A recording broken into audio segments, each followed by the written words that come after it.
I think the killer use case for me will be the tokenized money market fund with stablecoin as payment rail. This will create the 24/7 liquidity tool for the industry. How do you see right now the bank perceiving the DLT, the blockchain topic? Is it something that goes around efficiency? Is it something that goes around innovation experimenting? Or is it something which is a structural shift? I think that we are at an inflection point. This was the 30th of December 2024. When MiCA came really into force, that was the point where tokenization, DLT, blockchain entered the boardrooms. These conversations are only useful if they hit the right audience. So if you find these useful, please subscribe and share it. Hello, welcome back to Final Block, the European Fund Tokenization podcast series. Today I'm joined by Patrick Hennes. Patrick is the head of asset servicing in DZ PRIVATBANK. Hello, Patrick. Hello, George. What you have to know about Patrick is you are a little bit a hybrid, if I dare to say. You are anchored in both worlds. You have managed to establish yourself and make the bridge between both worlds. On the one hand, as we have said, you are head of asset servicing, digital asset servicing, sorry for that, digital asset servicing within DZ PRIVATBANK. But you have also been a former consultant and you are part of different committees that are dealing with this issue. So very happy to have you here. And so we are going to try to take this time a little bit from a traditional banking angle and bridging into tokenization. And that brings us a little bit in starting debate with, you are with ABBL, you are in a bank, you speak with a lot of banks. How do you see right now the bank perceiving the DLT, the blockchain topic?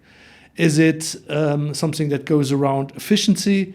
Is it something that goes around innovation experimenting and not necessarily already operations on large scale? Or is it something which is a structural shift that you have to take at a certain moment, but maybe you still push a little bit in front of you?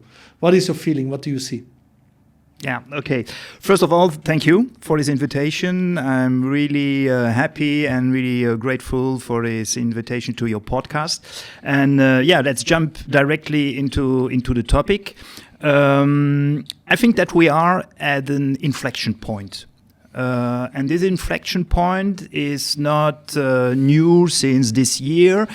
It's I see a specific date, in fact, and this was the 30th of December 2024. That was when MiCA came really into force. That was the point where tokenization, DLT, blockchain entered the boardrooms. So because everybody was looking at that, there is a regulation. What can we do now? Because before, everybody was experimenting. You are right. I've been for 10 years now in blockchain. I started with the FunChain initiative in 2015.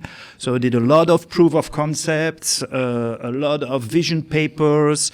I tokenized gold, investment funds, so dummy funds for sure. I did some NFTs at home, but this was experimenting. Now we are coming out of this vision period, and DLT is becoming an infrastructural question.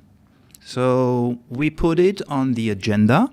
Traditional banks put it on the agenda. I see it in ABBL. I see it in the ALFI committees. I see it in my own bank. So we make roadmaps. What can we do with it? And we are not looking at one single use case. So we are looking at the technology infrastructure that we have to put in place and that we could put in place to prepare, in fact, the bank and the asset servicing for the next generation of finance. So you said you are 10 years already in it. So maybe that's something very of a personal interest. What gave the trigger to get started in it 10 years ago? Because if you took it already seriously 10 years ago, you are amongst the pioneers. Yeah, right. But it's the same for you. So we are kind of OGs, original gangsters in this topic. We have to go back to 2015. In fact, at my time as a director at PwC, where I was at the management conference in Vittel. And there were also two OGs, Pierre Gérard and Laurent Kratz from ScoreChain, presenting us Bitcoin. So this was the first thing, my first touch point with blockchain. I was listening to all this Bitcoin stuff, but at the end, when I came out of this conference, I was really interested and excited about the technology behind. And then we discussed internally, what could we do with this technology in the asset management industry?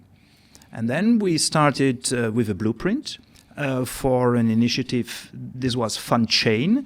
We made a road show with this blueprint, and then we started the initiative with 8 market players, so big asset servicer here in Luxembourg, PwC, and with ScoreChain as our technology consultant and provider, and we built a first pilot, in fact, with FunChain. So we were the first blockchain initiative in Luxembourg. My friends from Funds DLT would probably say, no, we were the first, but we are friends. So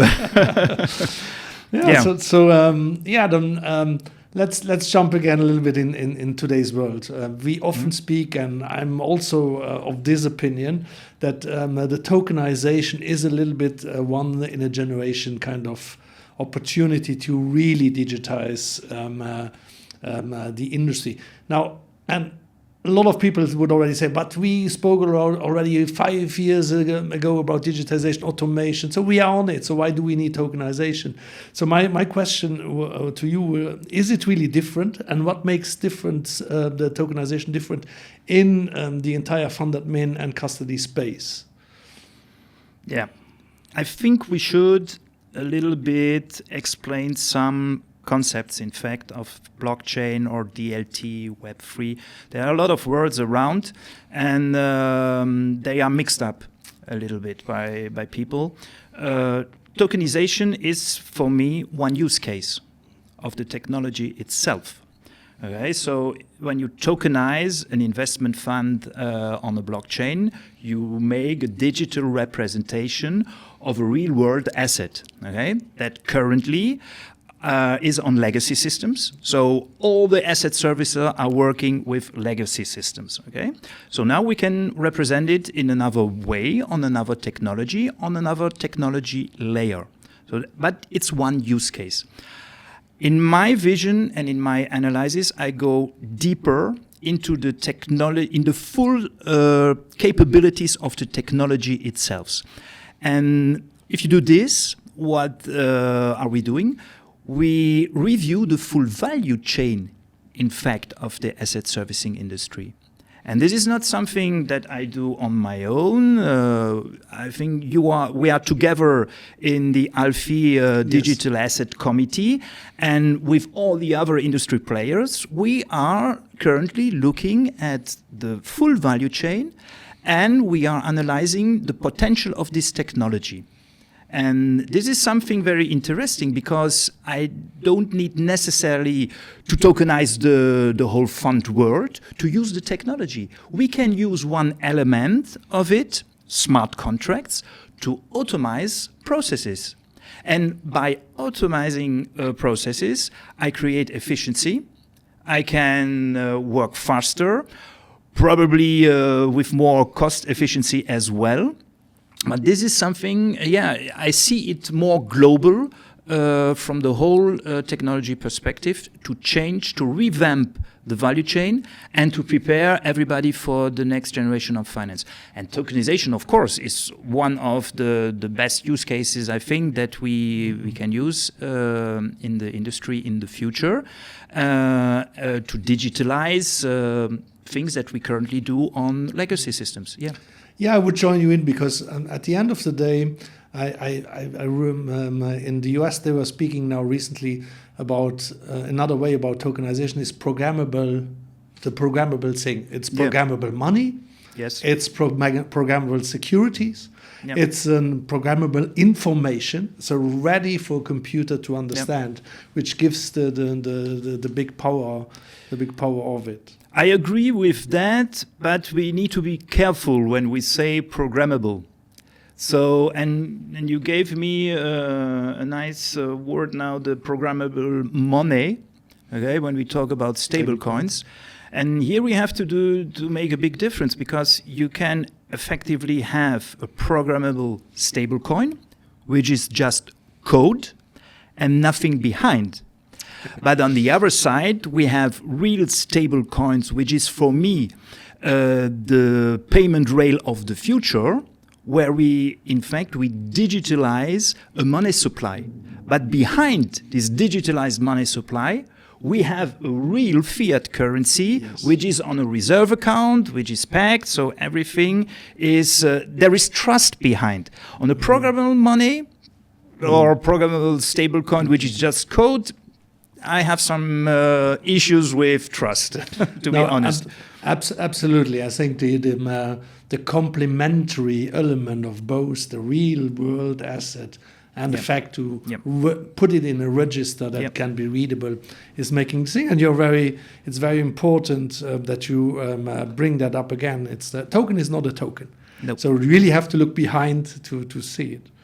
Now, let's speak a little bit about the different kind of uses and use cases, and maybe you said like it's broader than just a stablecoin. Fully agree. So what would you say? What can the DLT potentially do that you can maybe less easily do it in traditional systems? Then we have to explain a little bit what traditional systems are doing currently. In fact, traditional systems and legacy systems are monolithic blocks. Okay, we have generally one system that you use. Below the system, you have a lot of Excel, okay, and you have a lot of manpower. This is how it works today. And behind everything what we are doing, there is one important element, which is data. Okay? And we have to exchange data if we want to make work the industry.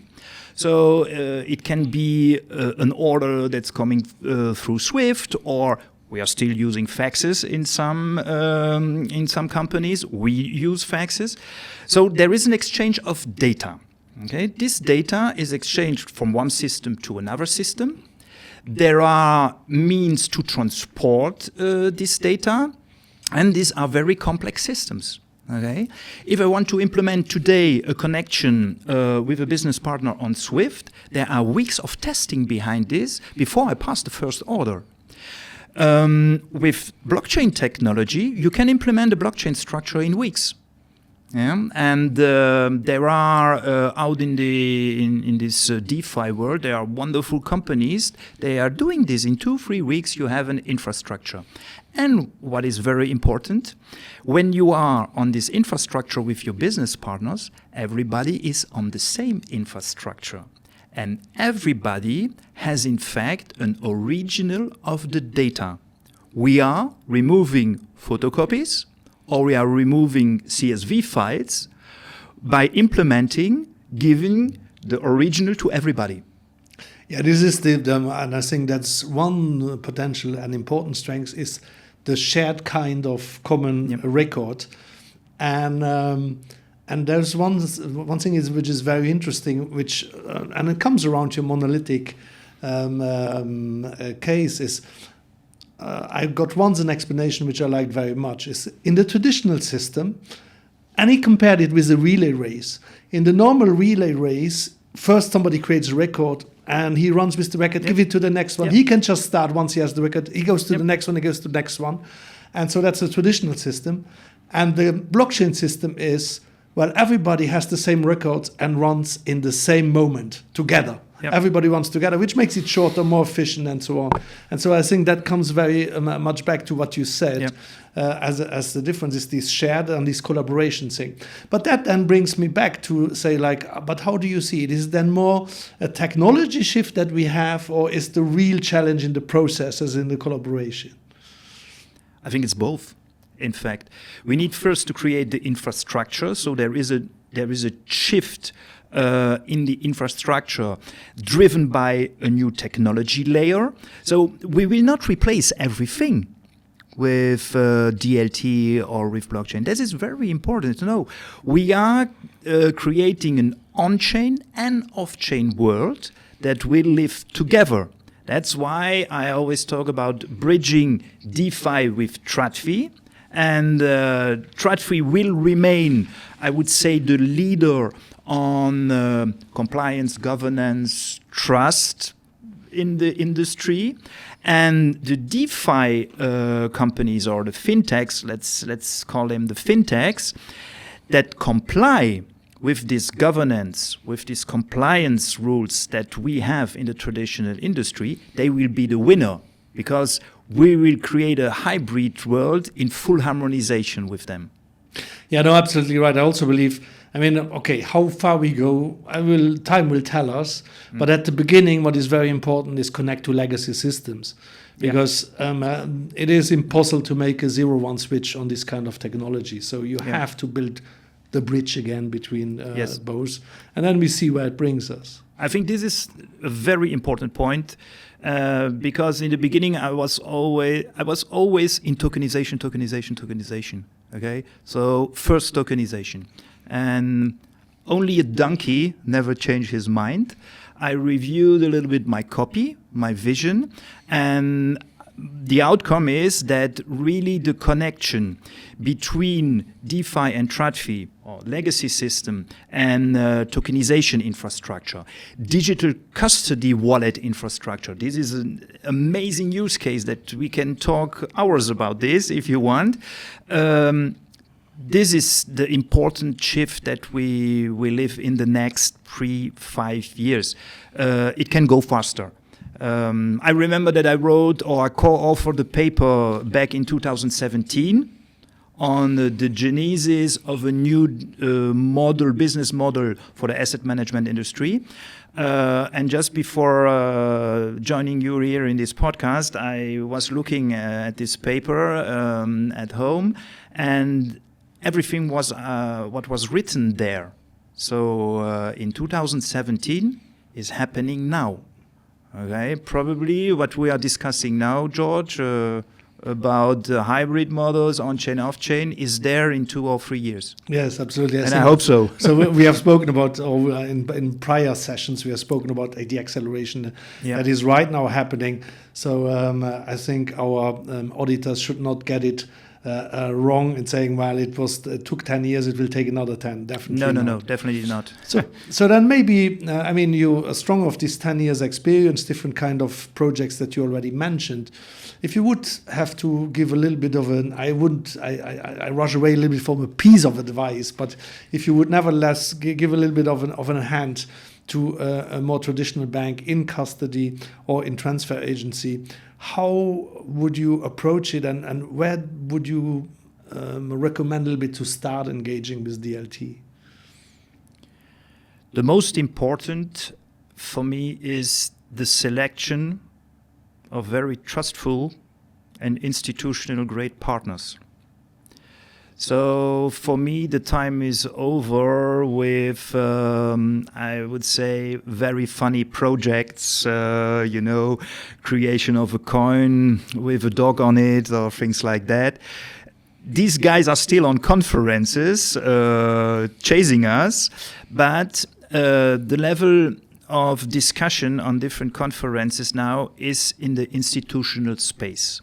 So fintech companies or the DeFi guys coming there to the institutional conferences where TradFi is also on stage and where we create hybrids on stage as well.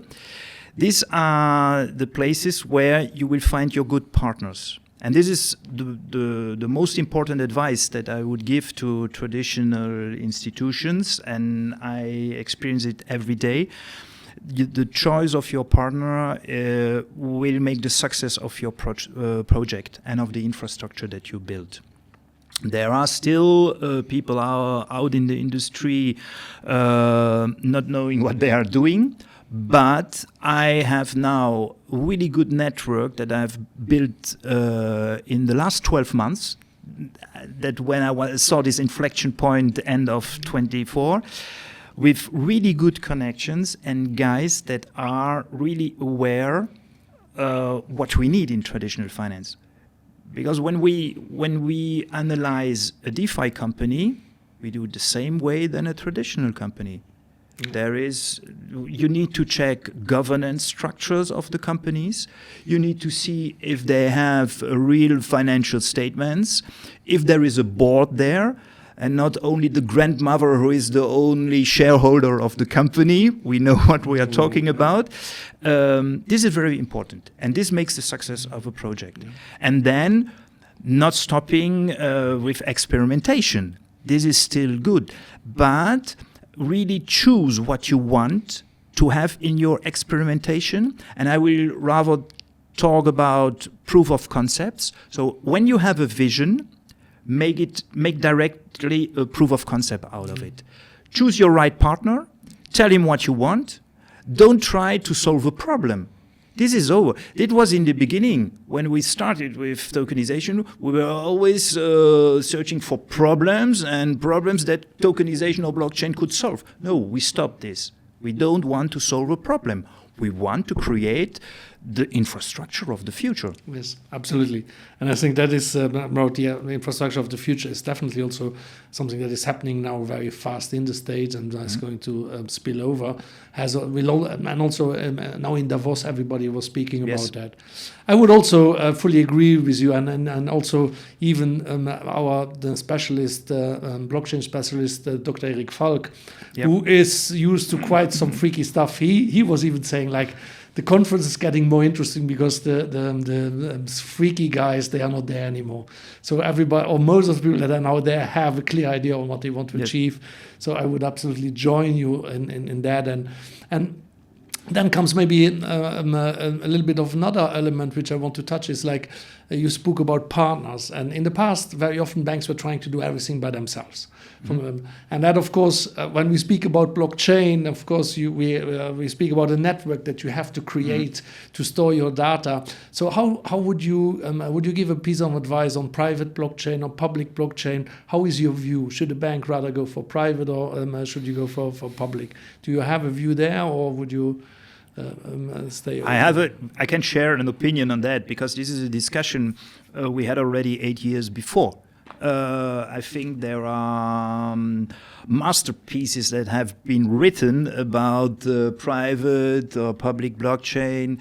There was a very good white paper that has been written by CSSF on that.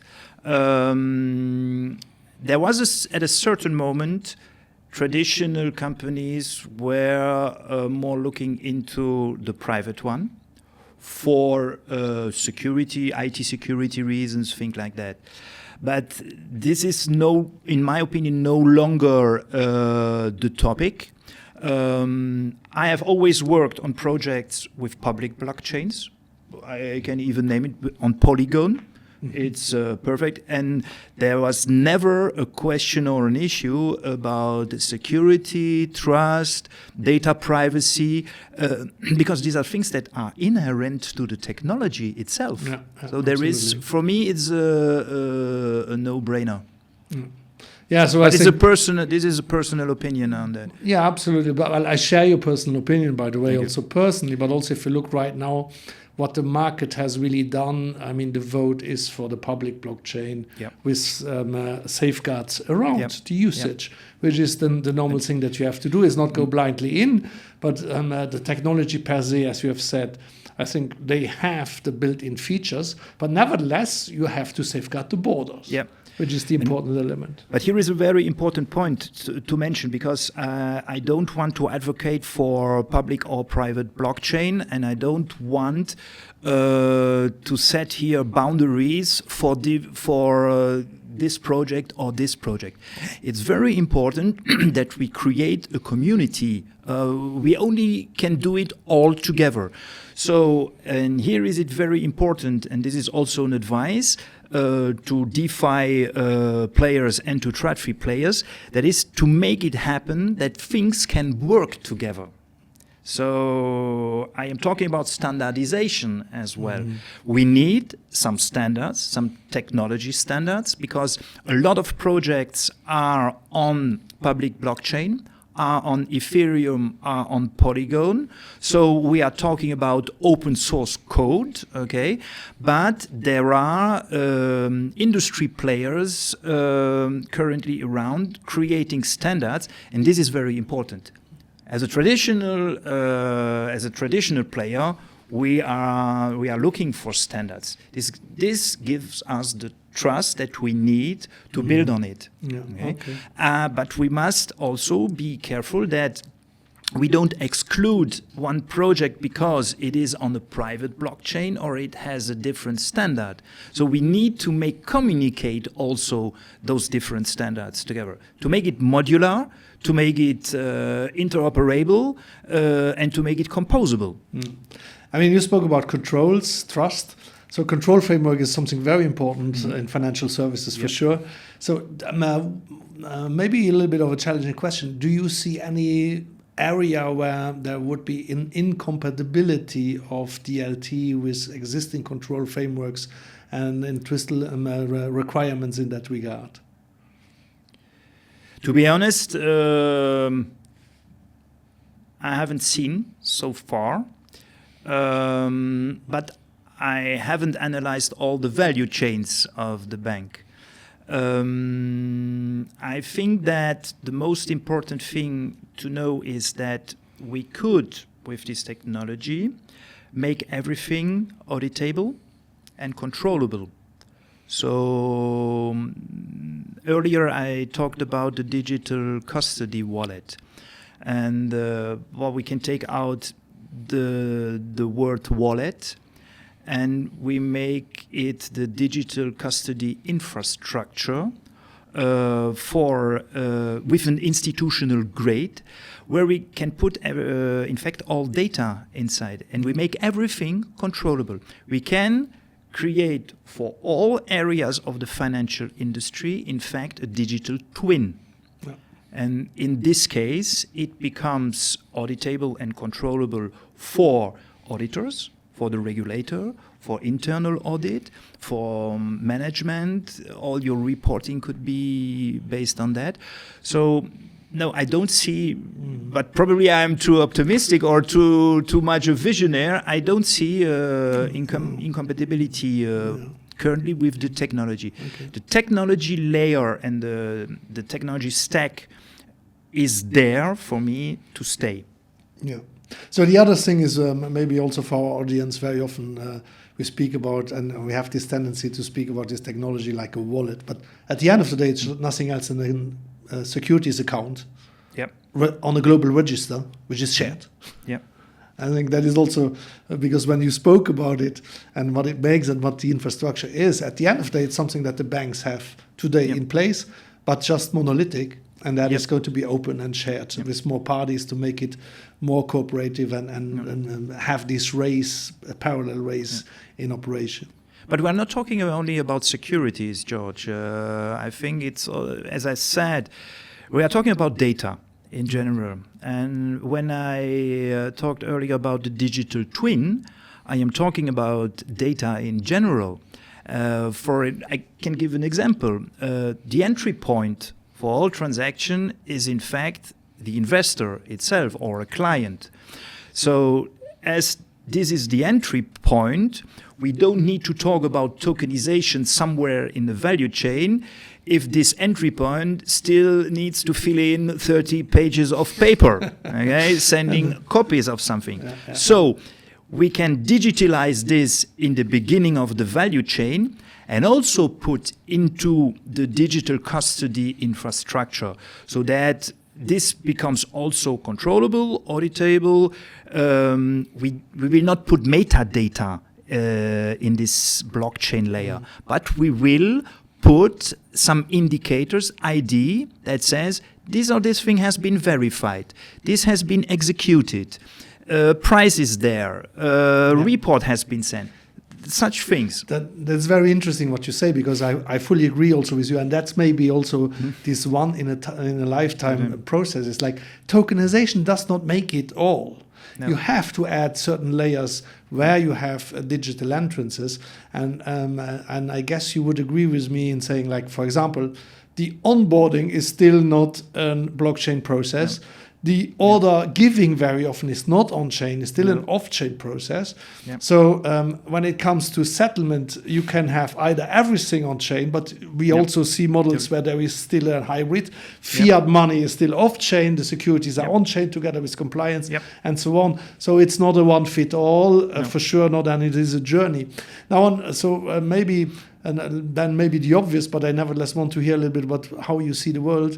So do you see this, how do you see both systems? We have now said, well, we have to connect to legacy systems. That means legacy systems will remain for some time, and then some pieces maybe forever, we will see. But how would you see the whole thing evolve? I guess you are not the fervent of a push the button 0-1. No. How do you see both living together, and how do you see that evolving?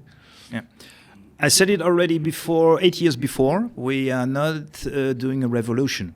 Okay, we are not completely changing the financial industry.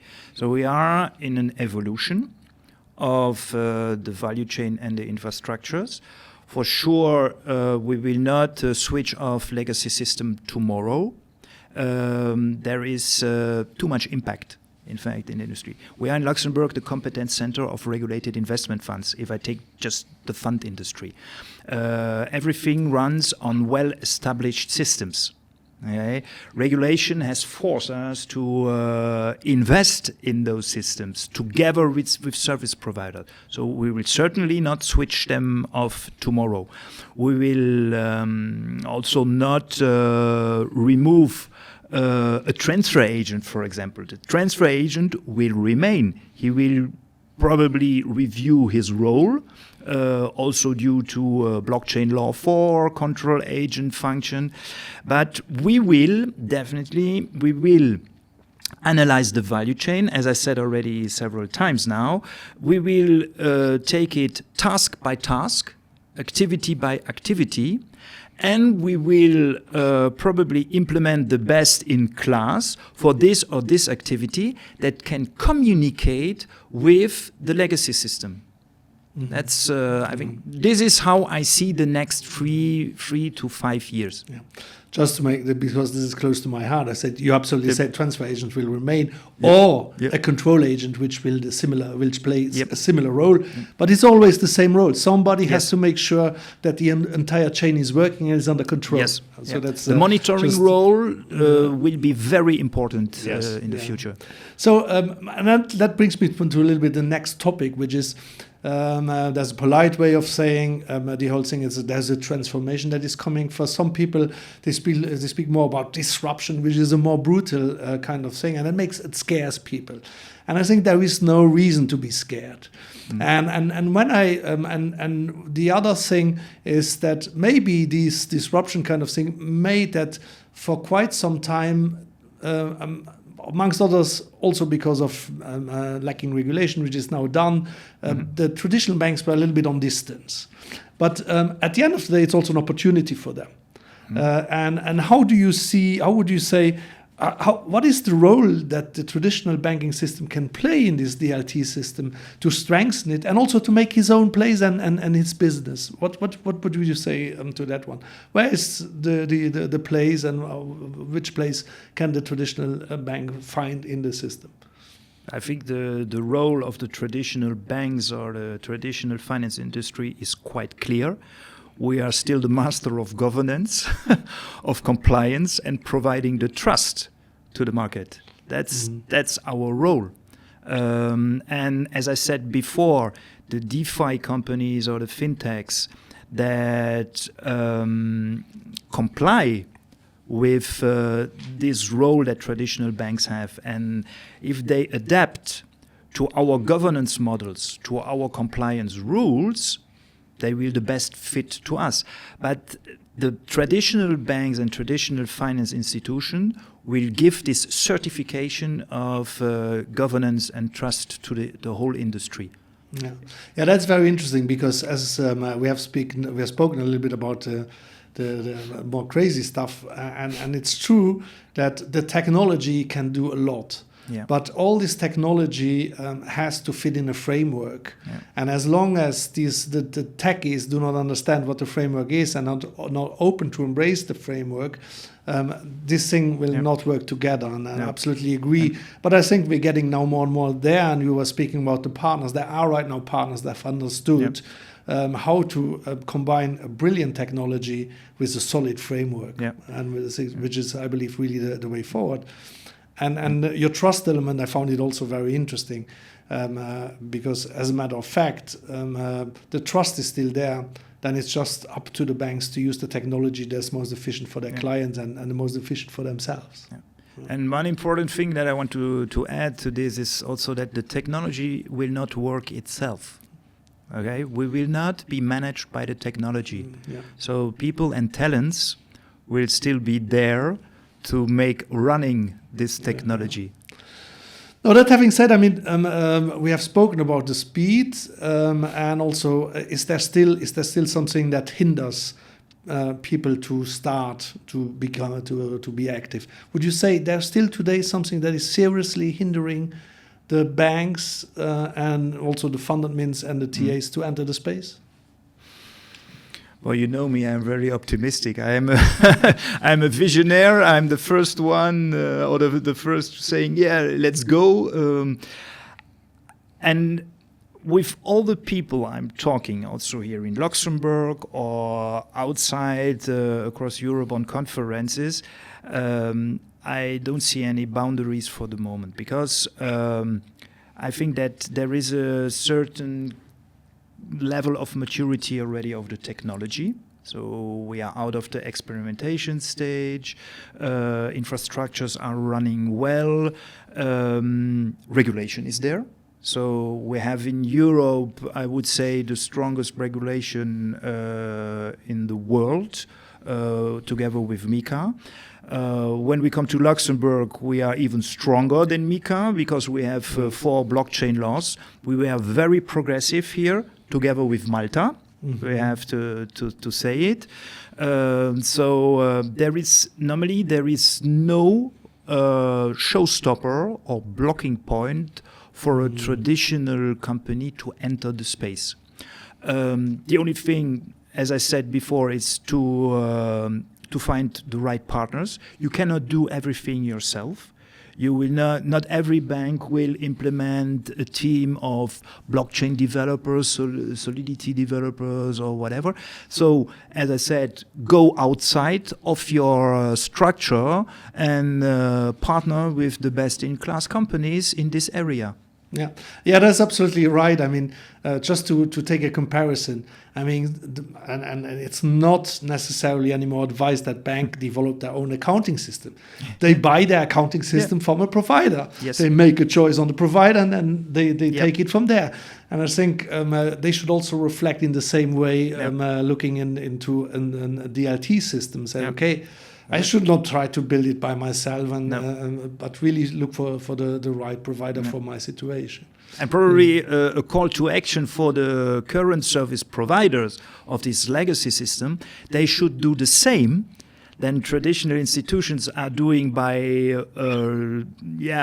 assessing DeFi providers. Those legacy providers should also partner with them so that we can make this world hybrid. Yes, absolutely, and I would join this invitation. When we started our project 5 years ago, of course, we were looking also at traditional systems, but the traditional systems were pretty far away of what was really needed, and so at that time, at least the traditional legacy providers, they really were still living a little bit in another world. I think in the meantime they have understood that they should connect, they should open their doors and connect to these DLT systems and make this hybrid world happen. But I think you're absolutely right, and that shares also my experience. Now maybe if we look 5 years ahead, What would you call success? What is your dream? What would be your dream world when it comes to banking and fund admin areas? This is the question that we have always when we are on stage, George. No, Exactly. In all the conferences, and I start always with the same answer. I don't have a crystal ball, but from my experience, what is very funny to say, when I look back at the white paper that I have written, so in 2017, this is a little bit my crystal ball back to the future, because everything I've written there is happening now. Now, if I would take a blank paper today, I would write different things on it, and it would be around a digital custody layer, institutional grade digital custody layer. I would say that this is something that will certainly happening in the next 3 to 5 years, so that we will create digital twins from our legacy system into a new technology layer. We will have software providers that will provide us with tools that we can directly monitor this on this digital custody layer. And this will really improve the value chain, I think, if we put this in place. I can also look into my crystal ball about products, specific products, and this is something we discussed already about it. I think the killer use case for me will be the tokenized money market fund with stablecoin as payment rail. Okay. This will create the 24/7 liquidity tool for the industry.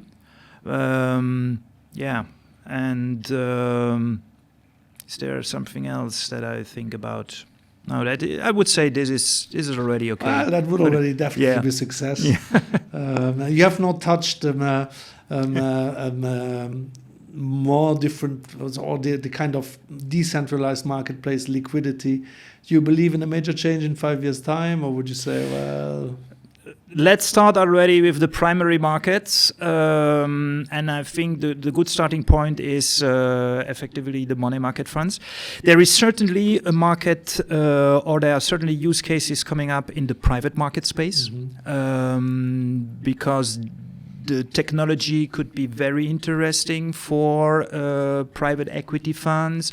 We have seen it already in real estate projects. But when we touch base with the regulatory competence center here in Luxembourg, private equity is something that could come also in the next 3 to 5 years, probably more easily than UCITS funds in general. So I would give a ranking, which is money market funds, private equity funds, and then later on UCITS funds.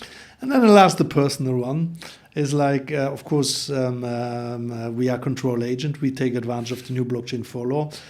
How would you assess the appetite in 3 to 5 years' time of the traditional TAs also become CA, which is a very maybe a good option to take, to be a hybrid and then be able to be in both worlds.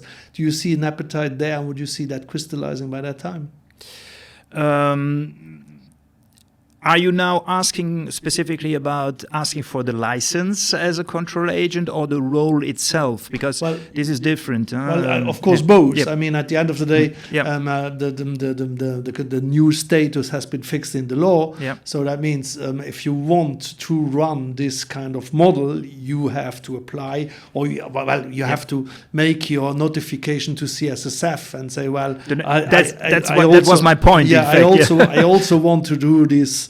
A single record kind of system with the control agent not be anymore an account holder in the chain, but really an orchestrator of the actors to work together into this single record. So I really would see it like, I also want to take advantage of the blockchain for law, which requires you then to declare that you want to do that with CSSF. Right. let's be a little bit provocative, you There we know, go. and it's personal. No, it's my personal opinion. Transfer agent is a very specific activity and role of Luxembourg. It's Luxembourg and Dublin, okay? This is the activity as it exists here in Luxembourg and in Dublin doesn't exist in any other country, okay? So this is something where we are specialists, okay? I don't see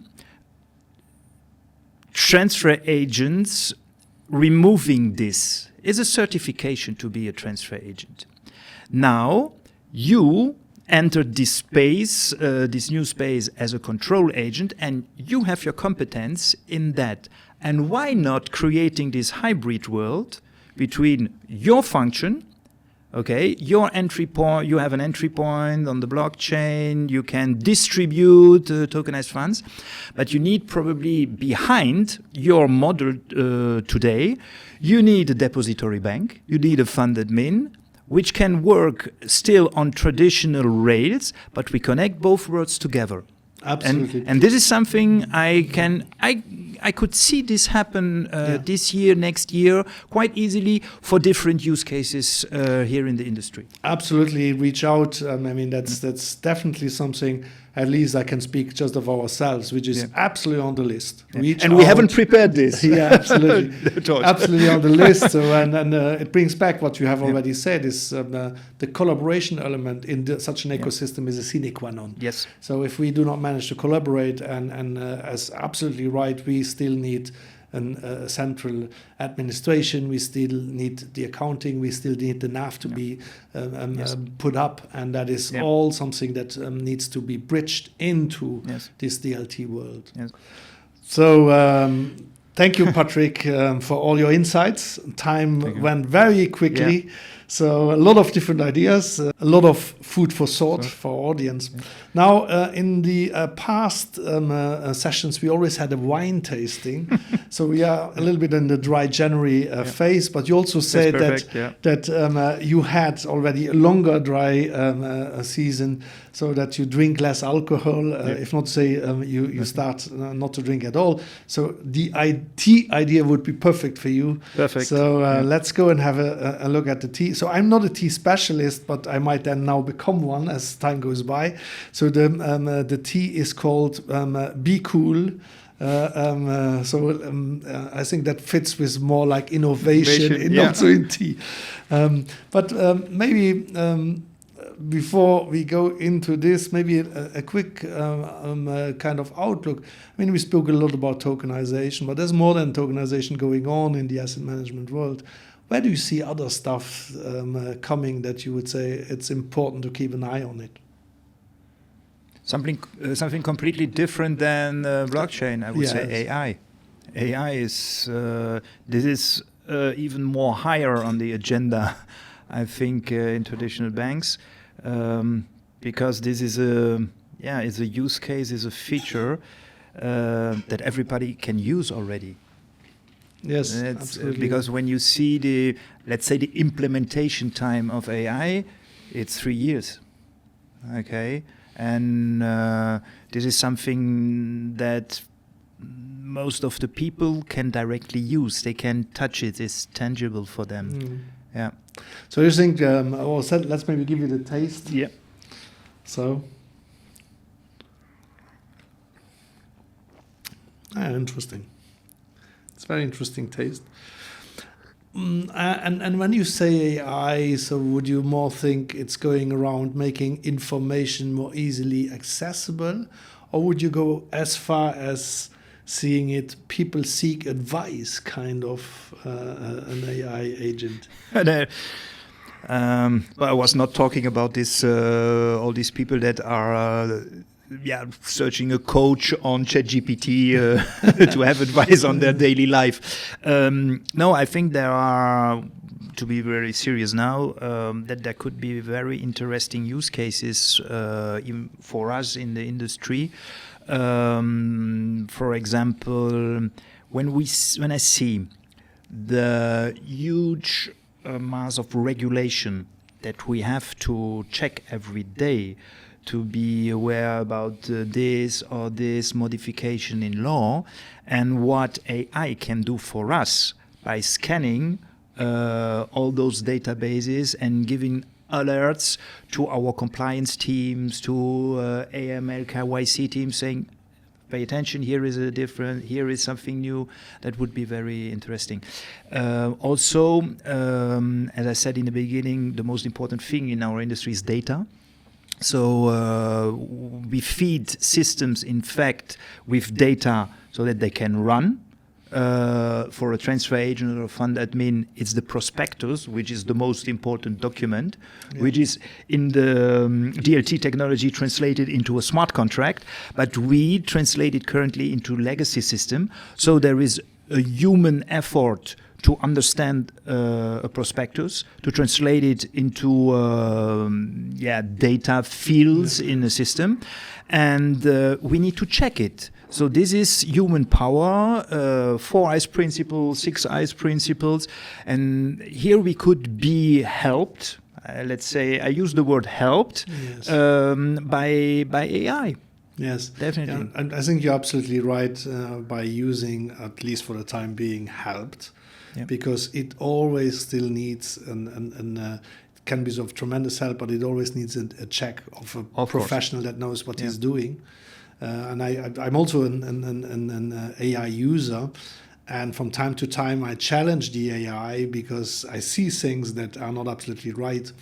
And then it's always very interesting if you get the answer like, you are right, there is no official proof that my statement from earlier on is right. And then you say, well, why did you tell it to me? Yeah. But I think we have to be aware that is happening, but I also would not like to miss it, because it's really cool in research, and as you say, like making sure that you don't miss anything. So it can really help you a lot on that side. But also, I think for the you spoke about the prospectuses, which are a little bit monsters for normal kind of people. It's good for us. But for normal people, they are very hard to read. Annual accounts of umbrella funds is a nightmare for a normal person. And really having good AI agents could replace easily and by far better kits, in my opinion, because you can really ask the question and you can get an answer. Maybe in 5 years' time, we have the AI kit. So a regulated intelligence that you have to provide to your investors so that your investors are well informed. It might be a very good idea. But as I said, human power will still be needed. Probably with DLT and AI, we can use a metaphor from the car industry. So if we use everything, the full power of it, it's like a power steering, okay? But there is still human power who actions the steering wheel. Okay, and I am a big fan of Dakar, and Dakar was 2 weeks ago, the ending, and in the last week there were 2 cars driving without the power steering. So there were 2 drivers, one lady and one guy. They made more than 100 kilometers without the power steering. So they used still the technology of the car, but not the full power, and it worked. And it's a metaphor. So tokenization or blockchain technology and AI will be the power steering. But if one or another element will not work, we can still drive the car. Patrick, thank you very much again for your time. I will think we will end on that note. Yeah. So if you like our sessions, push the subscribe button or share it for any other to take advantage of it. And we would wish to see you back on our next session. And don't forget, like always, T0 is knocking at your door.